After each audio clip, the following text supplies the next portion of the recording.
कहते हैं ना कि भाई खान सर को भगवान क्यों कहा जाता है, तो भाई आप लोग खुद समझ गए होंगे कि पहले तो उनको मास्टर लोग की से प्रेशर मिल रहा था कि खान सर क्या करने पे लगे हैं, यानी कि 1 रुपये में पढ़ाते हैं, 250 में पढ़ाते हैं, वो भी लाखों लाख का फीस कम के साथ में। तो मैं आपको बता दूं दोस्तों, अभी तो डॉक्टर थे मगर अब उनको डॉक्टर भी प्रेशर देने लगेंगे। मैं आपको फाइनली बता दूं दोस्तों, यानी कि खान सर को भगवान कहना, आप खुद सोच सकते हो कि खान सर का दिल कितना बड़ा होगा।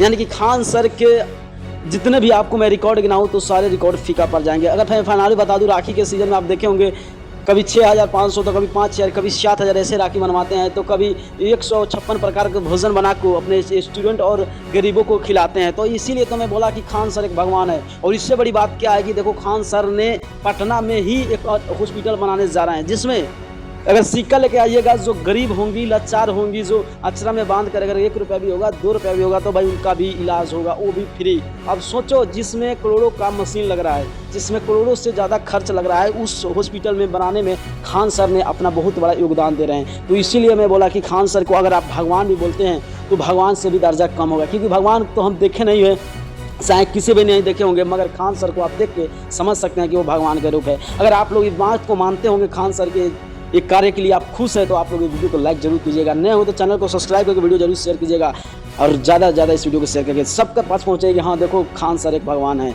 आपका राय क्या है, कमेंट जरूर कीजिएगा। ओके भाई, मिलता हूँ नेक्स्ट वीडियो में। जय नेपाल, जय हिंद, जय भारत।